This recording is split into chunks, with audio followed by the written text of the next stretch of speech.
Yellowstone seismic swarms are back in the news, their tremors rippling through headlines and sparking whispers of a supervolcano ready to erupt. But what if everything you've heard about these quakes is missing the mark? Geologists aren't just casually monitoring Yellowstone, they re-zeroed in on something far more specific than a Hollywood-style eruption. Let us dive into what really keeps them up at night when it comes to this restless giant. Picture this: steaming geysers, bubbling mud pots, and a landscape that feels alive, pulsing under your feet. Yellowstone National Park isn't just a natural wonder. It's a geological powder keg sitting atop one of the world's most famous supervolcanoes. Every year, thousands of small earthquakes rattle the region, often clustering into what scientists call seismic swarms. These swarms grab attention, fuel clickbait, and send imaginations into overdrive with visions of apocalyptic eruptions. But here's the twist.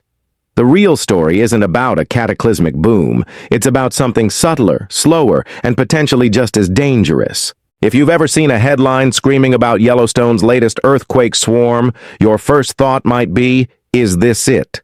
Is the supervolcano waking up? Spoiler alert, probably not. The idea of Yellowstone erupting tomorrow is the stuff of disaster movies, not hard science. But that doesn't mean geologists are kicking back with popcorn. There's something else about these swarms that has their attention, and it's not what most people expect. Let's start by getting clear on what a seismic swarm actually is. Unlike a single earthquake that hits and fades, a swarm is a flurry of quakes, sometimes dozens or hundreds, clustered in a specific area over days, weeks, or months. In Yellowstone, these swarms are as common as tourists snapping photos of Old Faithful. The park sees anywhere from 1,000 to 3,000 earthquakes a year, most too small to feel, and swarms can account for a big chunk of that activity. For example, in 2017, a swarm near West Yellowstone rattled off over 2,400 quakes in 3 months. Impressive? Sure. A sign of imminent doom? Not so fast. Seismic swarms happen when the Earth's crust in a particular area gets restless, often due to the movement of fluids like magma, water, or gas beneath the surface. In Yellowstone, the culprit is usually the supervolcano's massive magma chamber, a molten reservoir that's been fueling the park's geothermal wonders for millennia.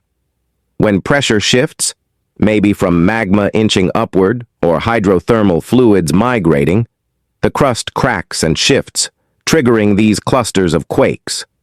Unlike typical earthquake sequences with a main shock followed by aftershocks, swarms often lack a single standout event. It's more like a chorus of small tremors, each one a note in a geological symphony. Here's where it gets interesting. Swarms are normal for Yellowstone. They've been happening for as long as scientists have been monitoring the area, and likely long before that. The park sits on a hot spot, a plume of molten rock rising from deep within the earth, and that heat keeps things lively. Swarms are just part of the deal, a sign the system is active, not necessarily that it's about to blow its top. Now, let us tackle the elephant in the room, the fear that every swarm is a countdown to a supervolcanic eruption. It's easy to see why people jump to that conclusion. Yellowstone's last major eruption, about 640,000 years ago, was a monster, spewing enough ash to cover half the continent. The idea of that happening again is terrifying, and swarms feel like a warning shot. But geologists are quick to point out that swarms, on their own, aren't a reliable predictor of an eruption. For one thing, Yellowstone has been rumbling with swarms for decades without a peep from the volcano itself. The 1985 swarm, one of the largest recorded, included over 3,000 quakes and caused no eruption. Same with the 2010 swarm, the 2017 swarm, and countless others. If swarms were a surefire sign of an impending eruption, we'd have seen one by now. Instead, scientists see them as part of Yellowstone's baseline activity. Like the park's geothermal features, they're a sign the system is alive, not necessarily unstable. But here's where the public's perception diverges from reality. Media loves a good scare, and Yellowstone supervolcano ready to erupt makes for a clickable headline. Social media amplifies this, with posts on X often blowing swarms out of proportion. A quick scan of recent X posts shows users speculating about the big one every time a swarm hits, often ignoring the USGS's calm reassurances that no eruption is imminent. This gap between fear and fact is what frustrates geologists, and it's not the swarms themselves that worry them most. So, if it's not an eruption, what are geologists losing sleep over?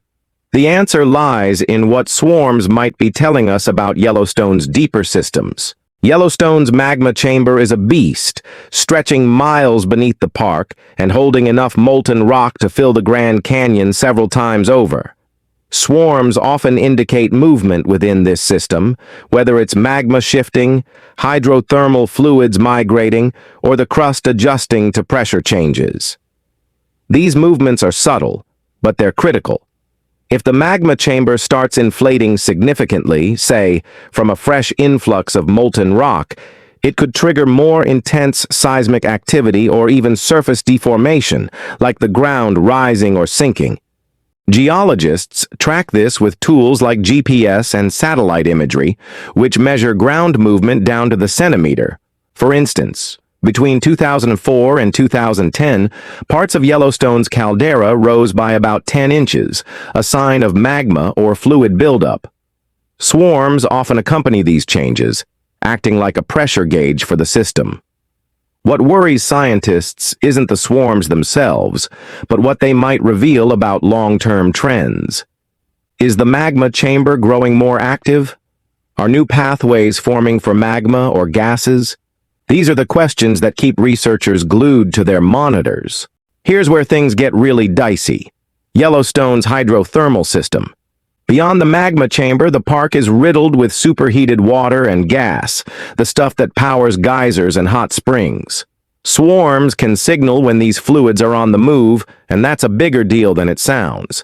A sudden shift in hydrothermal pressure could lead to a hydrothermal explosion, a violent blast of steam and rock that, while not as catastrophic as a volcanic eruption, can still be deadly. These explosions have happened before in Yellowstone.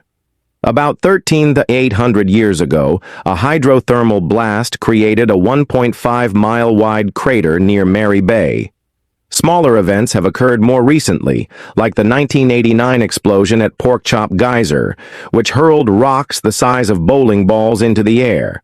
Swarms could be a clue that pressure is building in these systems, and while the odds of a major explosion are low, they're not zero. Geologists worry that a swarm might precede a sudden, localized event that could endanger park visitors or infrastructure. Perhaps the biggest concern is what we don't know. Yellowstone is a complex beast, and our understanding of its inner workings is still evolving. Swarms are like cryptic messages from the Earth. Scientists can read them, but they don't always know the full context. For example, a 2021 study suggested that some swarms might be linked to carbon dioxide degassing, a process that could weaken the crust over time. If that's true, it raises questions about long-term stability, even if an eruption isn't on the horizon. Then there's the wild card of climate change. Rising temperatures and changing precipitation patterns could affect Yellowstone's hydrothermal system, potentially altering how fluids move and trigger quakes. We're only starting to explore these connections, and the uncertainty is unsettling.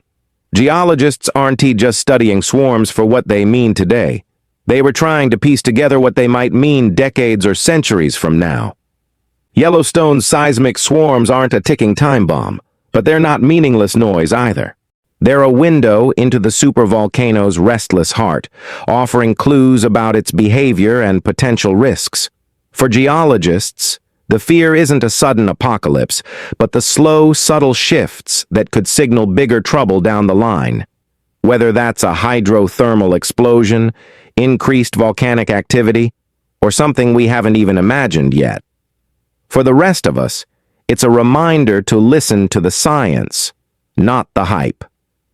The next time you see a headline about Yellowstone's latest swarm, take a breath. The supervolcano isn't about to blow, but it's still got plenty to say. And geologists are listening closely, trying to decode its whispers before they turn into something louder.